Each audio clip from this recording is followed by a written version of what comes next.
What's up, family? Welcome to MBK Lounge. I am so glad you guys decided to tune in again. And I said, every time we're together, we're going to talk about something different until the time comes we're going to talk about the same thing. So today we're going to talk about a subject that I know everybody loves in general. It's music. And I know a couple of y'all said, yeah, we all love music. It's a fantastic thing. But sometimes when you think about music, it evolves, it changes, and it's not always what it used to be, but you still love it. So this show is called Faith and Flow, Breaking the Mold. And you might be wondering, Greg, what do you mean? I'm going to talk today about hip hop and R&B. At least that's what our guest is going to be talking to us about. And the reason why I want to talk there is because if you're like me, I grew up with hip hop. I love it. But there are times when the music and what I believe in, my faith, what's important to me is a little bit different. And I'm like, ugh. And also the core of this show is about being bold to be different sometimes in the thing that you love. And that's hard. How can I hold on to what my values are, but still thrive in something that I know in the wide lane is not all that great? So that's why today our guest is going to talk about faith and flow, breaking the mold. Let me bring him in right now.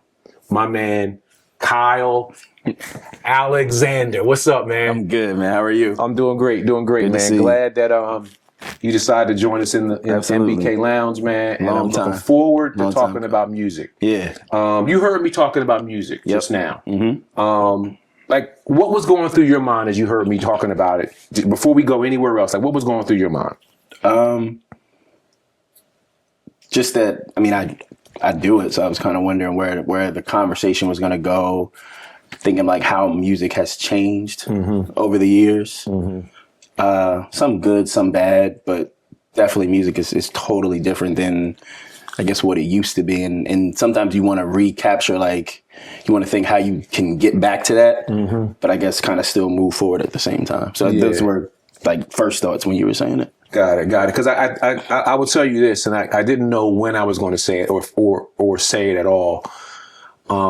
I'm a little older, a little bit. You wasn't supposed to laugh that hard. And the music is very diverse, and I love the variety of it, right? And I always wanted my kids to like a wide range of it, but there just seemed to be more music that was uplifting and positive. Doesn't mean that we can't have, all of it, because it's an art, right? And so I'm down with that. Right. But it just seems like there was more just positive uplift. So when you say it changes, is that sort of what you were getting at a little bit? I think the things for me that have changed is like the consumption of music. It's like microwave now. Oh. Like songs are shorter. Yeah. The attention span is shorter. Yeah. Like you'll drop an album in February or a song in February, and then today they'll be like, oh yeah, that I remember that old song. I was like, it's February. It's like 7 months ago or 8 months ago. So I think that's what I'm saying. Like music is consumed now almost like twice as fast or 3 times as fast as it used to be. You know what I mean? Yeah. It's funny because I have 3 kids, and one of the things that I've said to them is, like, I wonder what y'all are going to call back in the day old school, because I feel like the music that just came out, because I'll find something, right? Yeah. I'll find something that is now, right? But it was last year, right? And they're like, Dad, you just hearing that? Because I like a lot of the same music, yeah. So usually I know, but because of some of the stuff, I'm like, And you're right. Last year is not old school. It's not. I mean, you think like the biggest in hip hop, like the biggest event happened in like April of this year, right? Which is like Drake and Kendrick's beef or whatever. Yeah. And for some, it feels like a long time ago, and it's not. It's like a couple months ago. But if you like talk to like, yeah, I remember. It's like you remember. It just happened. Right. Yeah, it's definitely, music is definitely consumed and processed so much faster. And I don't know if that's a I don't know if it's like scarfing down your food really quick. Right. You know what I mean? It's like binging your food. It's like, so you're consuming it so quickly, you're not really like appreciating it. Yeah. So that's what I see happening a lot. Yeah, it's funny because I thought you were going to say what I'm getting ready to say, which is, I don't know if it's a bad thing. That's like the evolution of things. Today is what today is, and yesterday is what yesterday is. And it's not like today is bad. Right. Like, as much as I want to be a lot of who my father was, right. One of the things that I don't want to be when I think about that generation is, my generation is better than the generation that's today. You know what I mean? It's just different, right? Yeah. So, but I don't want to get too far down the road. I want people to get to know you a little bit, right? Okay. So you are in the music business. You love music in general. I know, we know each other a little bit, so just, rock with it. But in your house when you were a kid, what was on the radio? What was the music that you were listening to or hearing when you were younger? Wow. And be careful because they might be watching. They'd be like, "Ah, you didn't have to tell them we had that on." So everything, honestly. My mom, like a lot of BB and CC Winans. Okay. Growing up, my dad was listening to what is it? WJJZ 106 point. My dad was listening to that.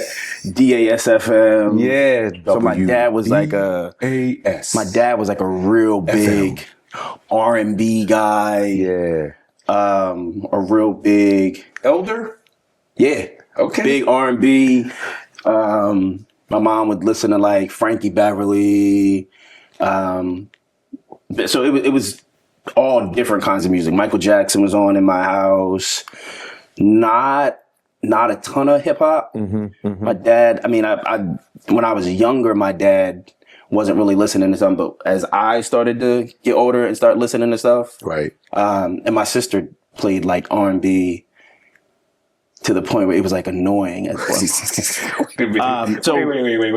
Wait. Well, why would that be annoying? Was it the same song? Well, my sister's like 6 years older than me. So everything I'm like not wanting to hear.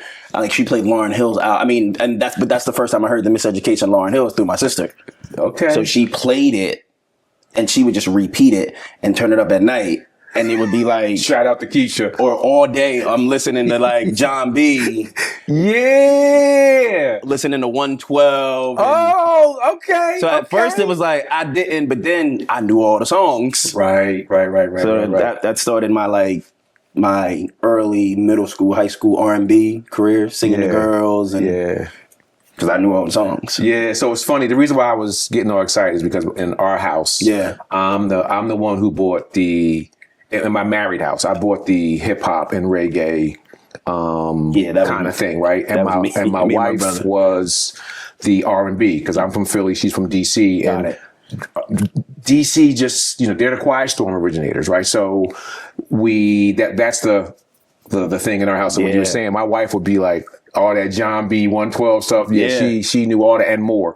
So it sounded like everything. So what effect did that have on you musically as you were coming up, hearing all that different kind of music? I guess it gave me more of like an eclectic taste. So I didn't like just one thing. Yeah. And I knew different genres of music. Also tons of Kirk Franklin. It just made me more well-rounded musically, so I heard it differently. And then I played in the band. So I hated the band. Wait. You played an instrument in the band? Yeah. From the 3rd grade until 10th grade, I played the trumpet. What? I was in a marching band. I could read music. What? So I hated it. And I was trying to be like, so I quit the band in high school. Okay. And the marching band played at halftime of all the football games. Right. And the girls that I liked in high school didn't care too much for the band. They liked football. Right. They liked the basketball. And I played like basketball a little bit, but the music was my thing. Yeah. So my mom would go to all of like the band, like the football game, to see me play at halftime. Right. And then we'd have like marching band competitions. Yes. And they'd be like an hour, 2 hours away. So one time, and my mom didn't, well, she knows. I quit the band. Had this whole argument with the guy, took my instrument, slammed the door, argued with him. Right. So I quit, and my mom, we had like a tournament, like a marching band tournament, and it was like upstate New Jersey. Mm-hmm. My mom is one of the chaperones. So my mom is on the bus and goes all the way to North Jersey. Oh, and on the bus is so many kids. It's like 2-3 buses, so you don't know where your kid is. She's just on the bus. They get there, they play. I'm not there because I've already quit. Oh, I'm at one of my friends' houses. So my mom goes on the back. And she's just like talking to my dad about the competition, regular conversation. And I'm just like shook. Because I'm like, oh, wait, I didn't know you were going to this. Right. That didn't end well for me when she. So then she would also go to football games thinking I was going to be there. And I was in the stands. Not in my marching band. So you didn't really, I mean, obviously you didn't really tell her. You just quit. I quit. And I never told her. Oh, so even when she knew, because she confronted me. Yeah. Gotcha. That's why you said she knew. So you're not in the band anymore. Yeah. I was like, yes, I am. Oh. No. Like I was at the school today and I spoke to the band instructor and I know you're not in the band. And I was like, oh yeah, I meant to tell you that I'm not in the band anymore. Now that you caught me, yeah. But the funny thing is, like, music is so, I guess it was so, like, ingrained in me. I quit the band and joined the chorus. I didn't know that. So, the band, in high school, the band room was, like, here. The chorus room was literally next door. Okay. So, I quit band and joined chorus, and now I'm going to the same... I'm in chorus now, not knowing. And then my mom was like, they started telling me like the history of music in my family. It's like producers all throughout my family on my mom's side and on my dad's side. So it's a DNA thing. I mean, I didn't know. But my mom wanted to play in the band, but never did. My dad loved music, but neither one of them ever sung in anything, did anything that I knew of. It was just me. My brother played in the band. My sister played in the band. I played, and I hated it. But they played all 4 years. I quit. So I didn't. You've said you hated it several times, right? And I think about it's hard sometimes to talk to the person who's sitting across from me, knowing what they're doing now. Right. So when you said you hated it, like what did you hate about it? The structure. Okay. And that we didn't play anything I liked.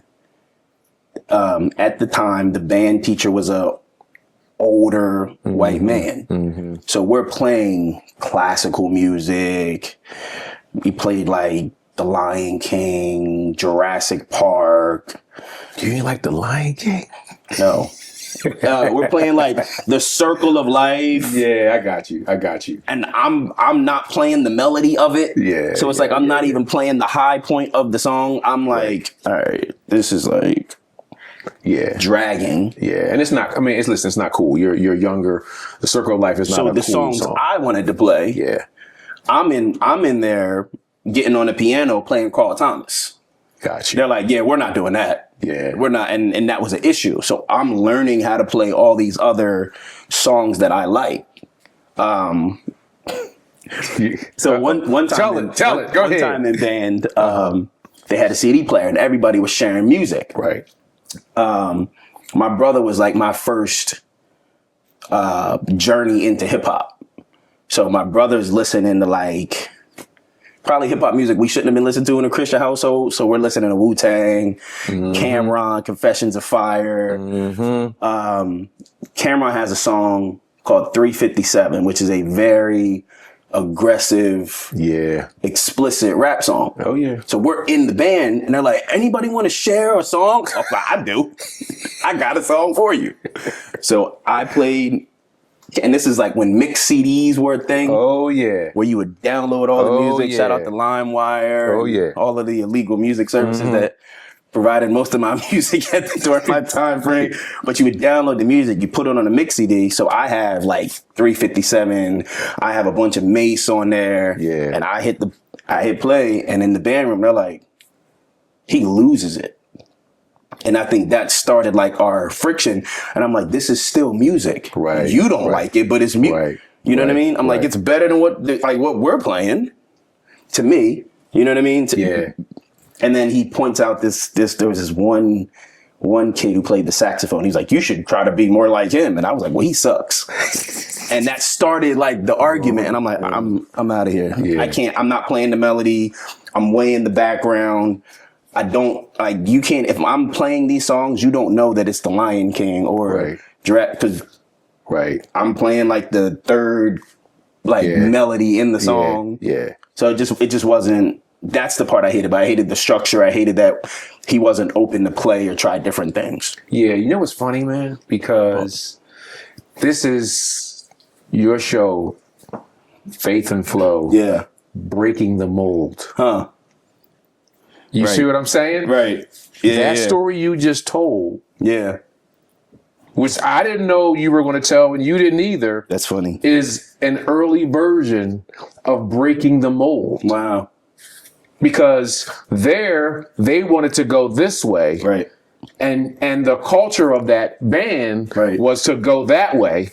And you had a whole other direction you wanted to go in. Another direction. So, wow, I'm sitting here like, okay. So at some point you wanted to be a performer. Obviously, music is something that you love. It's a part of you. You were willing to break the mold, which is interesting within itself. Right. So now you want to perform, right? Mm-hmm. And not just chorus, like which I didn't know you did. But now I'm starting to see how Keith Alexander became Keith Alexander. Mm-hmm. Not only do you love music, you can read music, you can play music, and you got structural training. So talk a little bit about when you decided, okay, I think I want to perform this. Like I want to be an artist.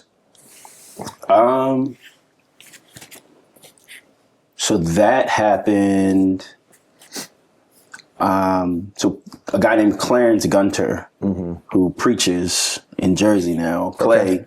Oh yeah.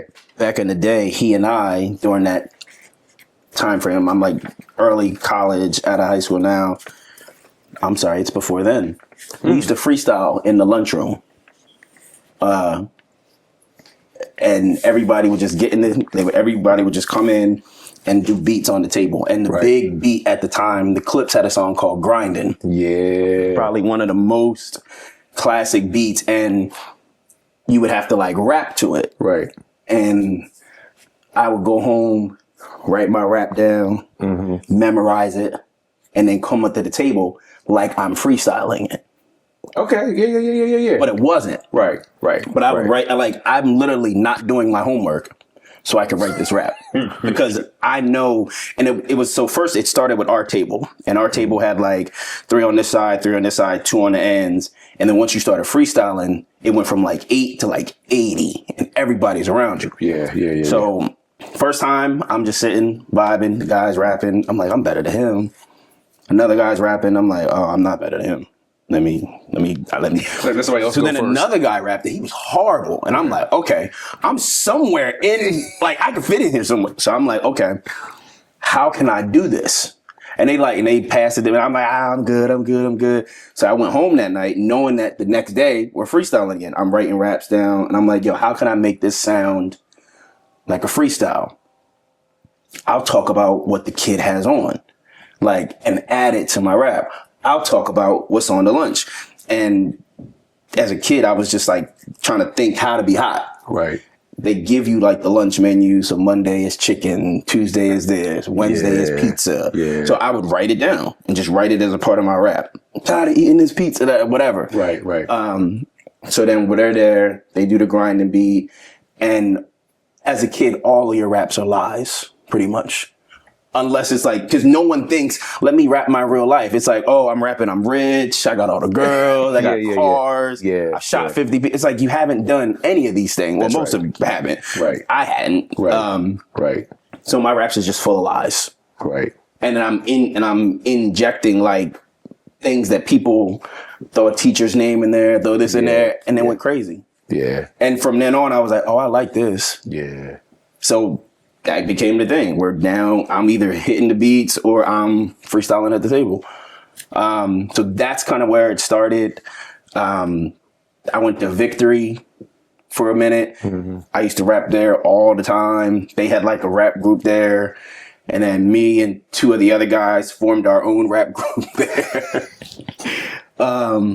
Performance-wise, like when I came to Seeds, Ludacris had a song called Welcome to Atlanta. That was the first performance I had at the church where I performed there and rapped and freestyled and stuff there. Yeah, yeah. So here's the thing. And you said it earlier. Yep. But I'll put a pin in that because it's good to hear kind of. And hey, I witnessed some of it, right? Like you right? But earlier you said that you listened to some music. Yep. That maybe I shouldn't have been listening to in a Christian household, right? And that's sort of why this whole thing around faith and flow is, and I can relate because man, listen. Yeah. I'm a little older. I was there when it first dropped. Right. I remember sitting on the step with the boombox and the dude said, yo, y'all got to hear this. Hit play. Right? So I grew up with it. Yeah. And I'm only a little ahead of you, but it doesn't like I got more love for it. Right. So, but it clashes with our faith. We believe in God. We believe in Jesus. Right. So, you want to do something that you said yourself. Right. I shouldn't be listening to it. Right. So how did you deal with breaking the mold? How did you say, how do I marry up my faith and flow? How did you overcome that? I think it's just, so I think as you get older, you kind of like settle into who you are, what works for you, what doesn't.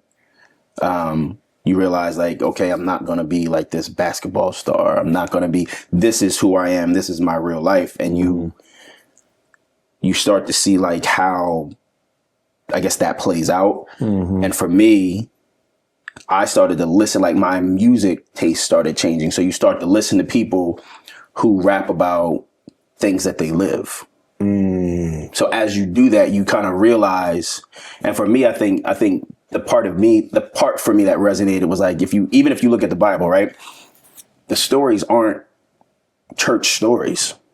Like some of the stories that you live through can't be told in a church like a testimony. But when you read it in the Bible, like if you read Samson's story, he lost like what he messed up what he was supposed to do, chasing a woman. Right. David's story, the prodigal son, like you read these stories and you kind of find yourself in them. So it's like, okay, so I can then find myself in my own like music and give my real life to people because I know that like the undertone of my story is God seeing me through. So as you do that, you can find like common ground in hip hop where it's like somebody might talk about what they took to get on or what it took to make it, right? Or how they got there or a life experience they lived through. And I'm like, well, I can then tell my same life experience. Like if he had a family member that passed, I had a family member that passed, I can inject God in that and tell how I made it through. Yeah, man. Listen, I don't want the audience to miss what you just said. You just brought the Bible to life because what you said is you're putting stories, which is what the Bible is. There's stories, and what you're saying is the stuff that people are talking about, you can actually pull it out of the Bible because this is what you're going up at. Because so all of the violence, the gang culture, the misogyny, the drug culture, the materialism, a lot of that in some ways is in the Bible, right? But isn't it funny how it doesn't feel like that? Right. But it is. Like if you look at like like the children of Israel and how they were enslaved. And I'm not even comparing it to slavery, but if you look at like Hitler and the Jews and how they were enslaved and they tried to escape, but they were like, they're not exact stories, but they're parallels. Yeah. You know what I mean? Yeah. Cain and Abel, how one brother killed another. Like you could see like this city fights this city. And there were so many, I guess when you study religion, like you see there, so many wars were fought over religion. Yeah. It's still beef. Right. It's and literally they're fighting over territory. Yeah. A lot of gangs fight over territory. That's right. You know what I mean? Right. Territory and power. The struggle doesn't change. It's just how we classify it. And I mean, that's a whole nother issue, but it's like you classify a war as a war. You classify this as gang activity based on who's doing it. You know what I mean? And I think, I mean, if you look at some of the wars now, they're fought over money and territory. It doesn't change. So let me ask you this. I know someone like yourself who does what you do in music, especially in the space we're talking about, R&B, hip hop. There are perceptions of someone who raps about what you rap about. Christian rappers. I don't know if that's the category, but that's what I'm going to say. There are some cats that are doing extremely well now. But in the realm, there's still way more folks talking about bling and all that, and on the WD, all the radio stations, right? How do you deal with what people may think that you're able to do as a Christian rapper? Like, whatever. And how do you overcome those perceptions and stay in what you're doing? Breaking the mold. I think because a lot of times people think in Christian rap you should only talk about God, but you shouldn't. For me, I think that's like you're missing it. I think you should tell a full picture, full story. Mary has a song called "It's the God in Me," and if you kind of listen to that song, she's talking about like she's fly, she's making money, she's working hard, she got a promotion on her job, but she gives God the credit. That's right. It's like God is not against like you having these things; He's against the things having you. So if I can explain in a song, I'm fresh, like I have a bracelet or a watch or a chain, and God is doing it. Right. Like I'm blessed because of it, not like I'm trying to belittle somebody or something like that. Right. I think tastefully done, I think there's like a place and a space for it.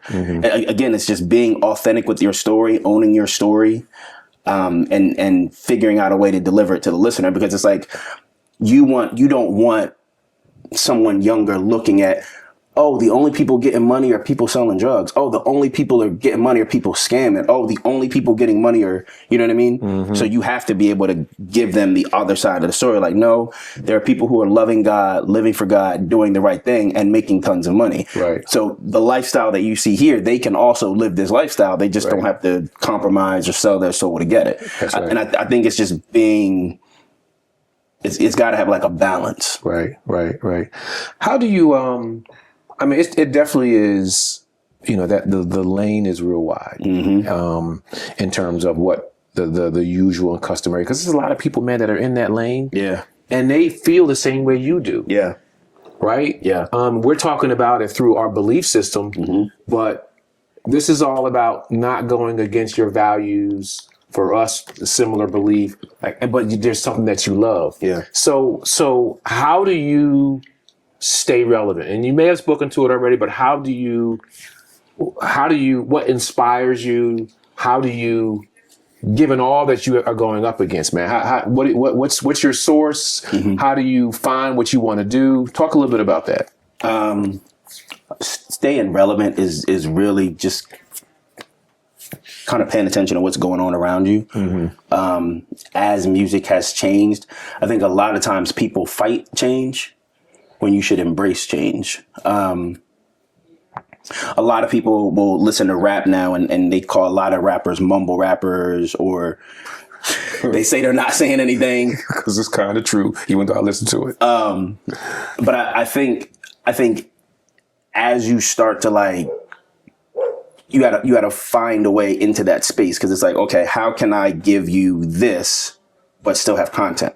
How can I give you this feel with content? And I think that's like embracing the culture rather than fighting against it. Because what'll end up happening is, like, I have basketball arguments all the time. No. So you don't want to sound like, you'll end up sounding like somebody who's like 65 years old telling me how Oscar Robertson's the greatest ever and no one will ever be Wilt Chamberlain. It's like, bro, they didn't have cell phones then. Yeah. Like, what are you talking about? Yeah. You know what I mean? And it's like you're resisting something new so much because it's new. Right. And because it's foreign to you, rather than seeing the things that are working for that and then applying what you already know and do to it. Yeah. You know what I mean? Yeah. I think it's like, for people who didn't have like, people who are like adverse to or against technology, it's like, oh, I don't want to do anything with it. It's like, these things can make your life easier. They make things faster.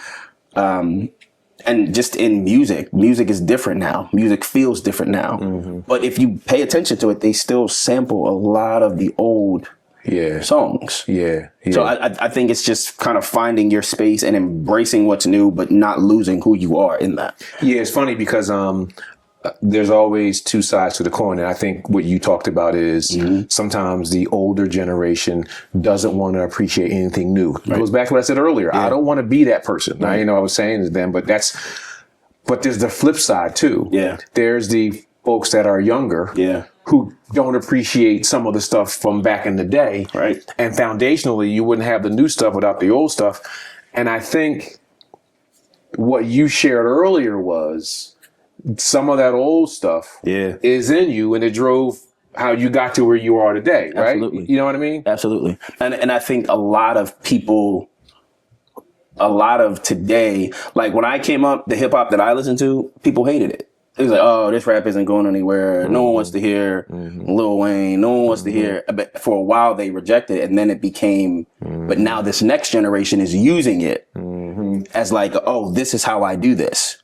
But that generation, like, there would be no Lil Wayne if there's no like Jay-Z before him. If there's no Run DMC and Rakim before that. Right. So I think it's like everybody is standing on somebody else's shoulders, doing it their way. It's tough for me when people try to dismiss the past or dismiss the present. Right. It's like, it's how you got here. Right. Right. And I think the more, and I'm kind of like, I guess, stuck in the middle, because it's like, I'll sample a song in a minute because it's like that same feel. So it's like you bring the past all the way to the present, and now you have like the song that Shell and I performed at the church is a sample of a BB Winans song. Yeah. It's a BB Winans Heaven song from my childhood that I performed in 2024. It's like you just make it relevant because the music is still amazing. Yeah. It's just, you just add your own spin, your own feel, your own style to it. Right. I think, I do think that today, in today's world, being who you are is stronger. You know what I'm saying? Like there's a lot more individuals. Like, and people are like, great, what do you mean? A lot more individuals. There's always individuals. But I think some of what we see in politics and the news and whatever is because people are now stepping out, right? But I think this discussion is really about how you can step out and do it in a way that's positive, right? And beneficial to others. And so that's sort of where I want to go now, which is what have been some of the rewards, some of the benefits of kind of breaking the mold and going after it the way, you want to be who you are. Yeah. I think the thing that you continue to learn is that you're not just one thing. And I think a lot of times people, they want to find a place or a space to place people in. Almost like, Kyle, you're in real estate. You do real estate. You're a real estate guy. Or you're a sales guy. Not, no. Like, I'm an artist. I'm a sales. You know what I mean? Right. So I think the individuality that you're talking about is showing that you can do and be more than one thing. Because a lot of times people will classify you, and they classify you, it's like they marginalize you. It's like they want to put you in this box, and like, you're here, so I know where to place you. But God has called you to be so much more than that. You know what I mean? Yeah. Like even now, like you're in sales, but you also have a passion for so many different things. That's right. And I think for me, the thing that I thought about was like, I don't want to be like old and look back and say, dang, I wish I would have, man, if I would have just, could I have done more if I would have went harder at this, or if I would have worked harder here, if I would have, you know what I mean? Yeah. The thing it's funny, I mentioned real estate, but the thing I always tell a customer is like, the worst place you want to be is looking back at 2020 or 2019 or 2018 and saying, I wish I'd have bought that house instead of rented. Right. You know what I mean? Or it's like, I mean, we had a group at the church. I remember that group. And I think it was a good group. Go ahead. It's funny, like the funny part to me is like we were before so many things that are out now. Yeah. We spent so much time trying to beat each other or form cliques or not really work well with each other that we missed it. And it's like you waste, like you look back and you say, oh, we wasted time. I mean, don't get me wrong, it's fun. All those guys are like brothers to me.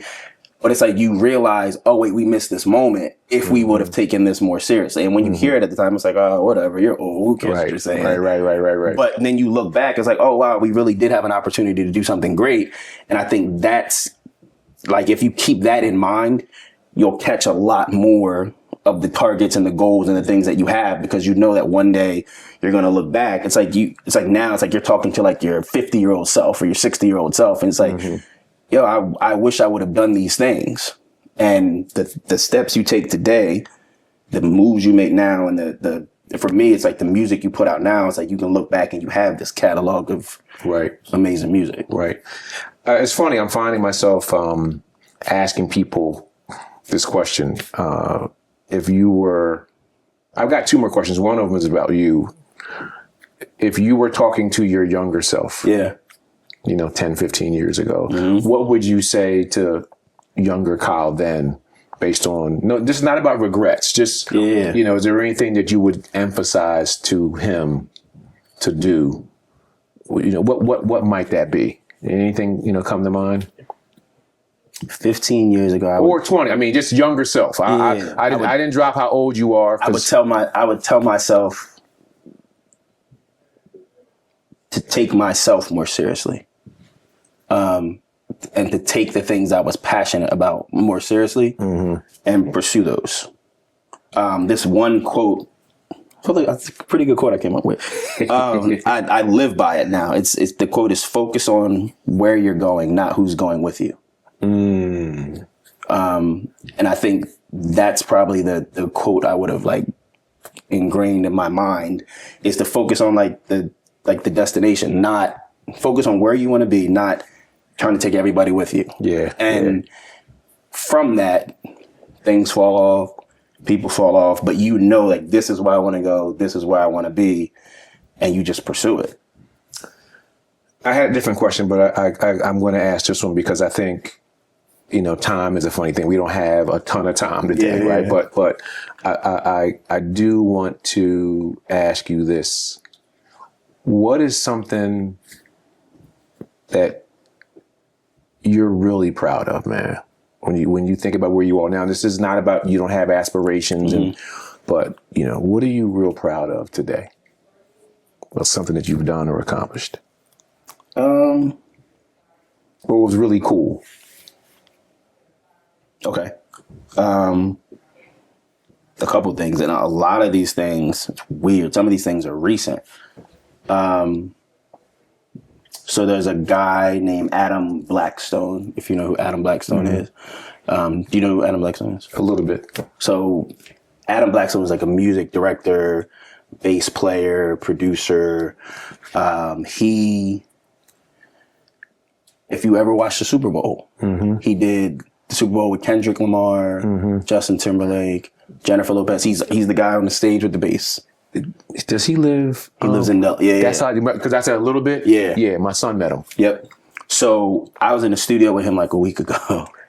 Wow. And he heard some of my upcoming music and he like loves it. Right. And it's talking about how amazing it is, how great it is. And you thinking like, yo, you were just with Jay-Z. You were Kendrick Lamar. You're with Drake. You're with Kanye West. It's like these people you look up to musically. Mm-hmm. It's like he's heard their music and he's heard yours. And he's thinking like, you've heard amazing music. And you're looking at me like, yo, that's an incredible song. I can't wait to put this out. Have you considered these things to take it to the next level? So that's one. And then just some of the rooms God has allowed us to be in. Sometimes you look around at who's in the room. You're like, how am I here? Yeah, it's the blessing of God. It's the blessing of God. The one thing I would say is my resiliency. I know it's not like an accomplishment, but I bounce back from stuff really well. Yeah. Which is all God. Right. But I guess the thing that's been ingrained in me since a child is just not giving up. Yeah. You know what I mean? Yeah. Like the next day you're up, God woke you up. He still has a purpose. He still has a plan. Yeah. There's still things for you to do. Right. So get up, dust yourself off, and keep going. That sounds like a song. It's plenty of them, but so listen, man. I'm sure the viewers. Yeah. I hope there's one thing that they're saying, and that is, I like this guy. Yeah. I want to hear more of what I heard what he had to say. I want to listen to his music. Yeah. How can we get access to Kyle Alexander's music? We got to tell them that before we get out of here. Okay. So on Apple Music, I'm Kyle Alexander. If you want to follow me, Instagram is I am Kyle Alexander. I am Kyle Alexander on all platforms except Twitter, which is weird because they won't let me. It's so hard to change your username on Twitter. It's like. Yeah. So on Twitter, I'm Showtime_711. But everything else, I am Kyle Alexander. So you can download all music there. Find me on Apple Music, Spotify. I'm Kyle Alexander as well. So check it out. It's a lot of amazing music and content on the way. So Yo, Kyle. Appreciate you coming to MBK Lounge, man. Always. Good stuff, man. So listen, family. Y'all heard it today. This show was called Faith and Flow, Breaking the Mold. You heard it firsthand from Kyle Alexander. But remember, the core of this is about your willingness to be different and to go after it, but not compromise your values, your faith, and your beliefs along the way. And hopefully that's something that you'll take with you. See you next week. Be blessed.